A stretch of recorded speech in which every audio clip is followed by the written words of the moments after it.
Students, we will be studying about self-inductance of a long solenoid today. As you can see from my diagram that there is a conducting rod JK who has a long air core solenoid of length L. The length of the conductor is L, having an area of cross section A. As you can see from a diagram, it has an area of cross section. This is the area of cross section A. A current is flowing through the coil where it has a number of turns. It has a number of turns which is called the N number of turns, where a current I is flowing through the N number of turns. Now let the number of turns per unit length, let number of turns per unit length be N by I. If N be my total number of turns, the number of turns per unit length will be N by L. So this is the basic structure of the solenoid which we are going to study. In most of the books, the diagram is not given, but for the clear understanding, I am just providing the diagram for our clear understanding. Let us start. Number 1, we first need to find the magnetic field of the solenoid.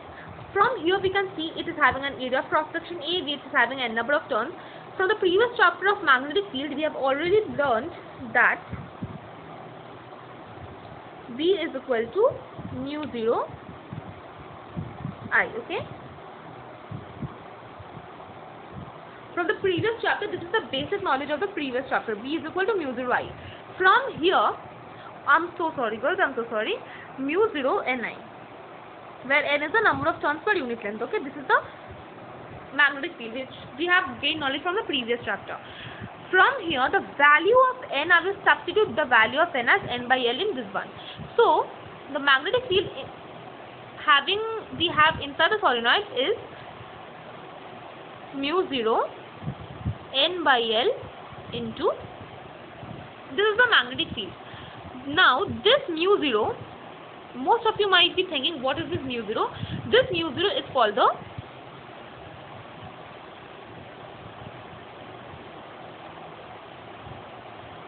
permeability. I'm sorry for the bad handwriting, it's very difficult to write here.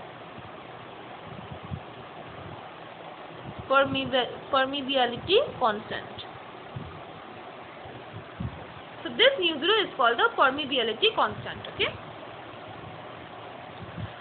Next we move on to the number of magnetic flux linkages through each turn. Number of magnetic flux linkages is given by phi, we all know. Number of magnetic flux linkages is given by phi b. So flux linkages through each turn is definitely Ba. Value of B, I've got what? Mu 0 Ni by L. So mu 0 Ni by L into A. This is the magnetic flux linkages through each turn. Number of total magnetic flux linkages through the solenoid. Total number of magnetic flux is given by N phi b. We all know this. Total number of magnetic flux linkages is given by N. What is the value of phi b? Mu 0 Nia by L. Mu 0 Nia by L. Now girls or students, you can see I have twice the value of N given here. So definitely it will be N square. So writing it into a better form, we have mu 0 Ni square A by L.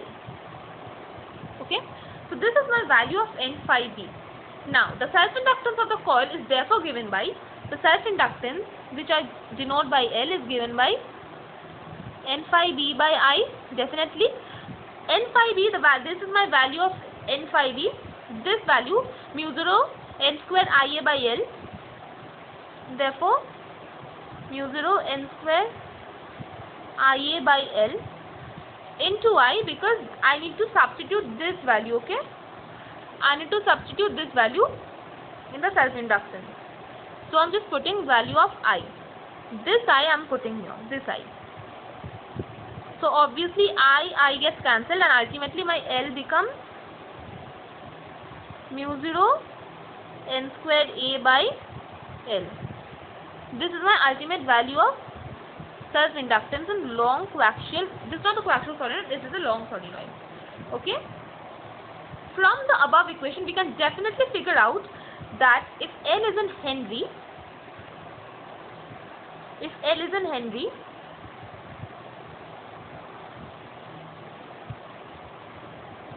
then the unit of mu 0 will be Henry per meter. Okay. This is all we need to learn from the long solenoid for self-inductance. That is all. Because we just need to find the magnetic field first. From the magnetic field, we figured out that mu 0 Ni by L. The value of N is substituted by N by L since it is the number of turns per unit length. The mu 0 is called the permeability constant. After we find the magnetic field, we find the magnetic flux linkages, because magnetic flux linkages is definitely linked with the magnetic field. So magnetic flux linkages is Ba. We substitute the value of B. Also with that we add A. Now N phi B, the total number of magnetic flux linkages through each turn is given by N phi B, which is equal to this value. Number of magnetic flux linkages is divided by I when it becomes the self-inductance of the solenoid. Therefore, II gets cancelled and ultimate value I am getting mu 0 N squared A by L. This is my value of self-inductance of a long solenoid. Thank you.